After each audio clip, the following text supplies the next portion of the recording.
Hello, I'm WhatGoat, and I create a lot of hitbox images for the Dustloop wiki.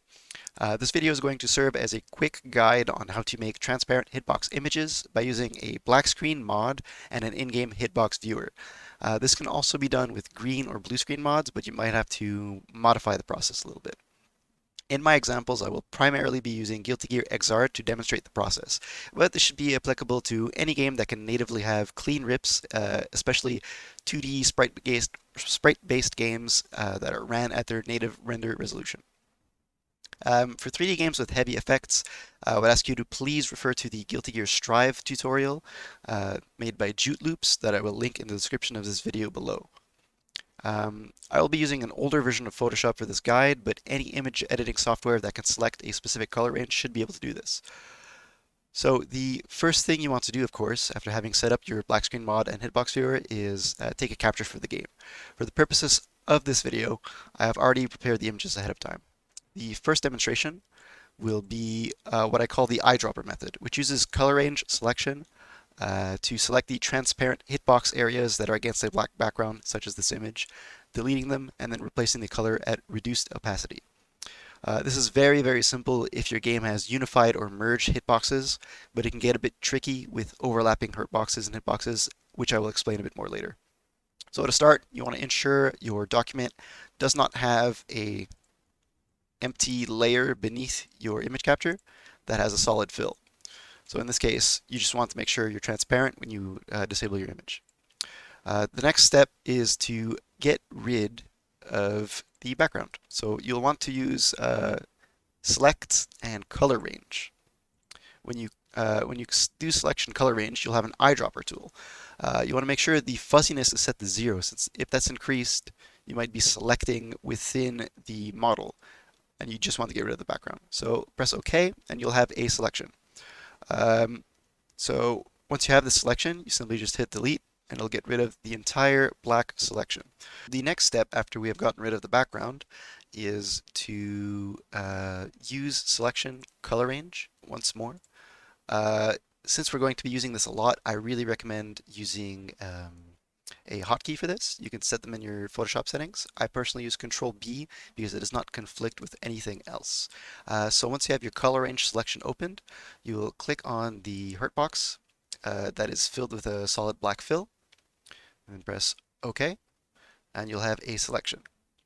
Now that this is selected with the eyedropper tool, you'll use your brush and use the eyedropper from your brush by holding Alt on Photoshop. If you don't have this option in your image editing software, you should have an eyedropper tool that you can click to gather the color from your selection. You'll want to return to your brush, return the brightness to 100%, and then delete the selected area. What you're left with is a selection of the area we just deleted. So you want to set your brush tool to pencil instead of brush, since this will have no opacity loss. You can also open your spacing settings to make sure it is a smooth shape if you're dealing with larger models than your brush can handle. So after changing the size of your brush to 100%, you can mess with the opacity between 30 and 40. I like between 30 and 50. I like 50% personally, but you can mess around and see what works best for you. Then you just simply click once, and you'll have a nice transparent fill. You want to repeat this process with every hitbox or hurtbox that is against a solid black color. So in this case, we have our red and our yellow to go through. So now we're dealing with basic overlapping tones. When you're dealing with these, you'll see that you cannot use the method I just described by increasing this to 100%, because the color will be wrong. You'll have this like pale color. That's not what we're after. What you want to do instead is when you have this selection, you want to layer your overlapping colors in a specific order. The order I feel works best is starting with your hurtbox color. In this case, this will be the blue or turquoise kind of color. Sometimes it's green depending on your game. Then you'll want to follow with your collision box if applicable. In this case, we're handling the hitbox area, so there's no collision. And then you'll layer your hitboxes last. then you'll see it is a darker color and it's overlapped correctly. We can do the same thing here with the collision box. Apply the hurt box first, and then the collision box color. That'll create something pretty similar to the raw rip against the black screen. Where it can get tricky is when you get to multiple color overlaps as seen in this section. So you'll want to make the same kind of selection. Basically, the only way of doing this perfectly is pretty much eyeballing it. You'll see there are two hurt boxes overlapping here, but there is only one solid red shape. So you'll only click once for the, sorry, you'll click twice for the hurt box, once and twice, and then a third time for your one application of the hitbox color. And that's going to be filled in. But there's still one last one down here. And that is because it is a different color, as there are three overlapping hurt boxes. So you'll click 3 times, and once for your hurt box. And that is how you do the eyedropper method, very basically. So the last thing you want to do after all of that has been done is control click on the layer. And so select the outline of everything we just did. Then you'll go to image and crop. If it doesn't crop automatically, there's something left in your image that you haven't gotten rid of. In my case, it is the FPS counter in the corner. You can just erase that and repeat that process again. And voila, we have a tightly cropped image with transparent hitboxes. You can just save this as Leo 5P for the purposes of this video. And that's pretty much it for this method. So next, what I really find nice about this method is that you can use it to go through multiple moves at the same time. Here you'll see I have Leo's 5K, /, and 5H. The first thing you want to do is get rid of the black backgrounds. You can hide the other layers to make this process clearer.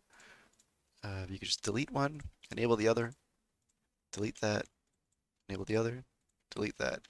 Here I have a little bit of burst left over from the invisible enemy character. You can just erase that. Same thing with the FPS counters. It's a lot easier if you just disable your FPS counter, but I keep forgetting to do that. So the next thing you want to do is move the captures closer together. So you can move them, just make sure they're not overlapping so it doesn't cause any problems when you're cropping them later. But once you have moved them all together, you can crop your image and then merge all of the layers. Once they're merged, you can just repeat the process I outlined in the previous step. Delete the hitboxes. Where this causes trouble is my maximum brush size can't reach the whole image. This is where the spacing thing I talked about earlier comes in handy. So you'll just swipe your brush across the image, hold down, and make sure you're not clicking multiple times, and repeat that process for everything else.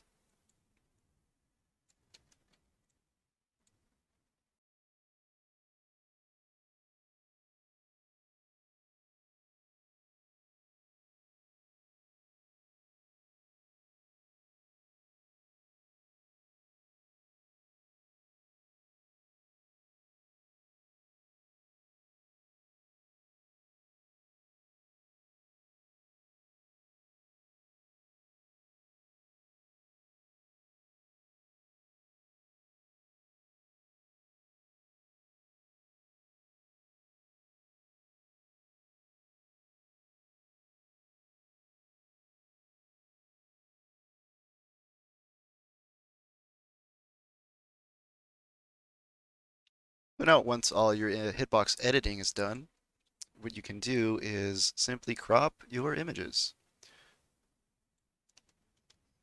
Control click, image crop, and then save them separately, and then simply undo to rewind and repeat the process for every other move.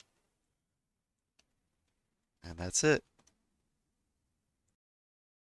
The next thing I want to cover is where this method can go very, very wrong.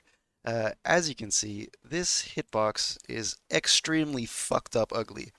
And trying to figure out which color is overlapping where is a huge pain in the ass, and often more trouble than it's worth. This is where I really recommend just drawing the hitboxes manually over a clean capture, which I will demonstrate here. First, you'll want to get a clean rip like this with no hitboxes and the hitbox capture. You'll hide the capture for now, and we'll come back to it later. So, as usual, delete the background. But where we will do things very differently here is you'll create a new layer, zoom in a bit, and color drop the hurt box you're using. Set the brightness to 100%. And then we'll just use the rectangular selection tool to just draw over the hurt box. And then choose the fill tool and fill it with a solid color. Afterwards, we'll hide the new layer we made and repeat this process for each other hurt box and hitbox.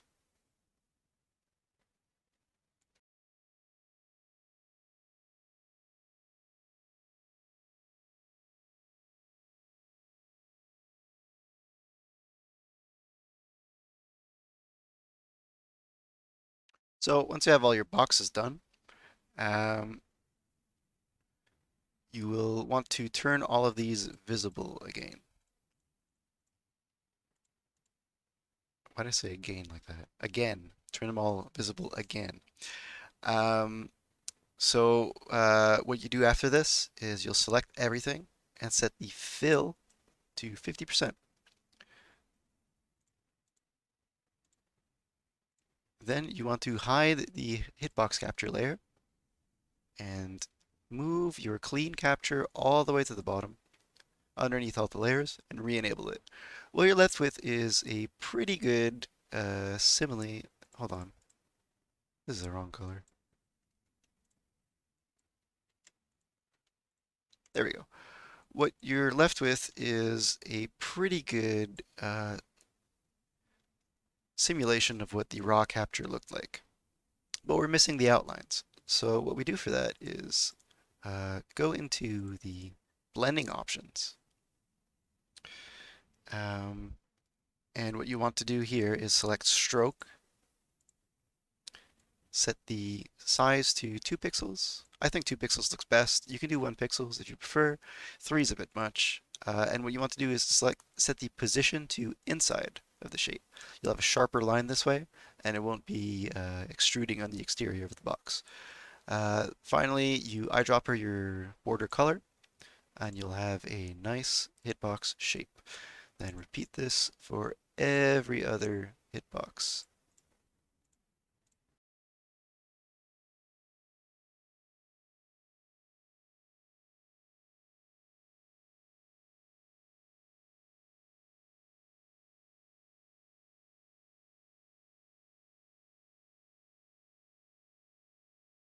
So that's all done, and what you're left with here is pretty close to what was in the rip. If you hide everything and bring up your rip again, it's fairly comparable. Looks nice and clean. But the interesting thing you can do with this, that's really nice, is that you can actually use what we just created here to make a combined hitbox look, which some games actually do automatically with their hitbox viewers, such as Guilty Gear Strive. All you need to do with this is disable the visibility of all of the blending options that we just created. After that's done, you just merge the layers by group. Sorry, first of all, you set the opacity, the fill back to 100%. You want to merge them. If I do this properly, merge layers.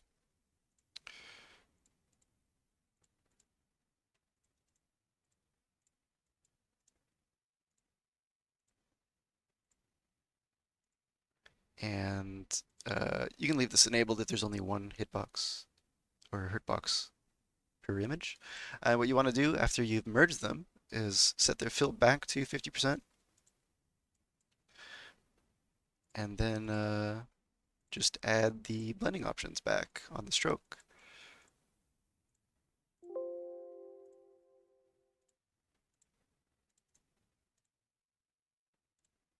And there you have it.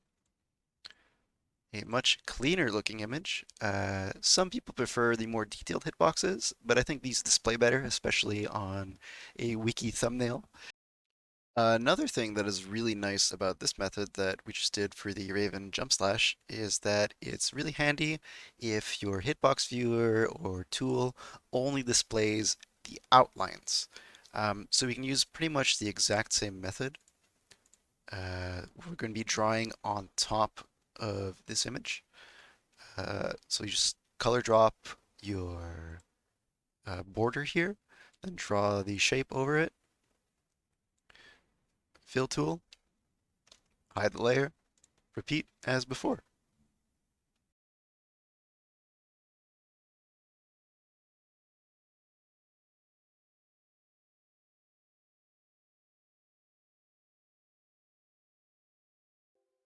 And since the outlines are already there, you don't actually need to do a stroke for this if you're just aiming to do multiple different images quickly. Um, but you can still add it on top. My boxes aren't perfect here since I'm just doing it as a demo, but you really want to try and make these pixel perfect if you can. And what's also cool is you can just change the color if you don't like the default. So for example, you can just fill this in with a different color and it'll still look pretty good.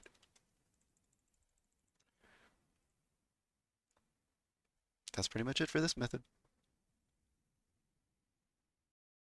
So one of the problems with the eyedropper method that you may have noticed if you're paying close attention to the layout video, layout demonstration, sorry, um, was that sometimes when you fully select dark colors and delete the background, your model will actually have pure black on the inside and you'll lose some of the visuals. So for example, if I go here and show some red underneath, you'll have red May eyes, which is not ideal. So the first way you can deal with that is just catch it if you're aware of it.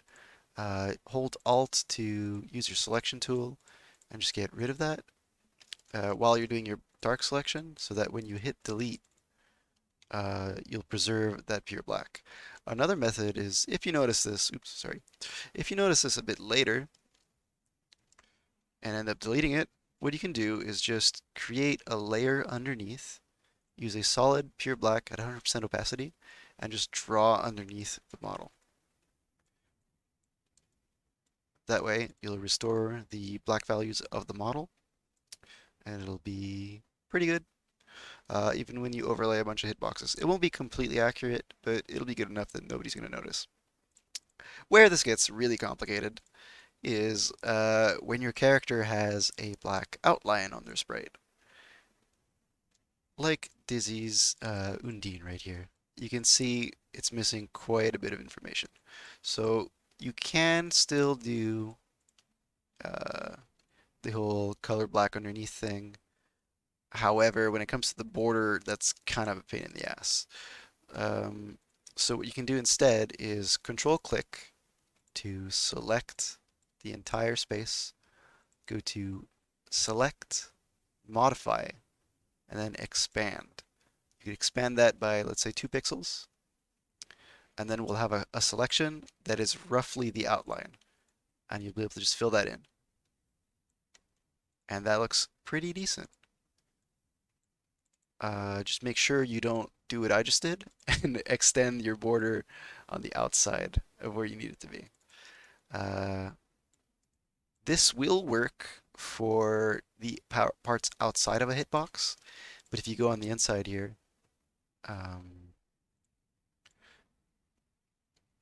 you'll see that it's going to be pure black, and that won't be accurate. And you'll also have the same issue with Necro's hand here that's supposed to have a black outline. So what you can do is simply delete the parts inside the hitbox, or you can select the hitbox color, go to 50% opacity, and draw over it. That'll get you exactly the right color you need. But when it comes to a black outline inside of a hitbox, pretty much the only way to do it is to draw it manually, from what I know. If anyone has a better solution, let me know in the comments. But yeah, that's basically it. So the last thing I wanted to cover is a pretty common scenario when it comes to special effects that have a lot of transparency in games like this. So for example, if I were to delete this background again, you can see there's this huge black blob. Now one method of going around this is trying to adjust your fuzziness of your selection. But if you go too high and hit delete, you'll see that it gets rid of some parts of the model, and we want to try to avoid that as much as possible. So what we can do is duplicate the layer,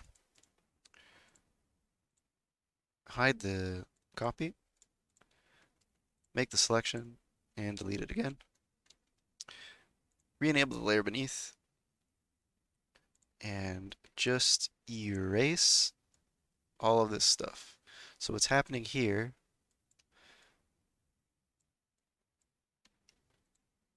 is that the layer we're deleting from is the one that has the original rip, and the layer above it is the one that has the reduced effects. But the problem here is going to be the hitboxes. So after you're done cleaning this up, so at this point this looks decent enough to submit, right?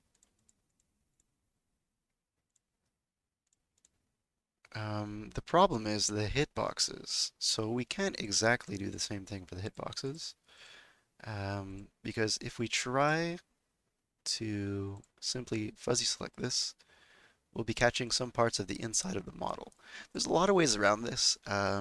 Depending on your Photoshop knowledge or image editing software, whatever it is, you can find different solutions to this. You can manually clean it up with a brush, which would take forever, but probably yield the best results.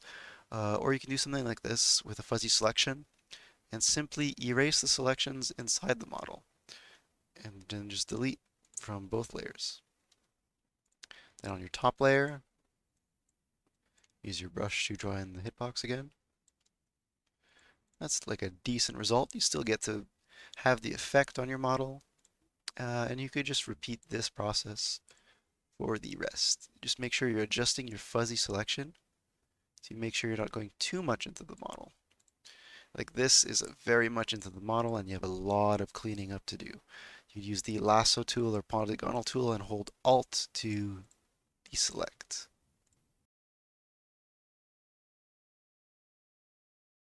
Well, his leg is a bit scuffed, but after a quick work, it's not too bad, right?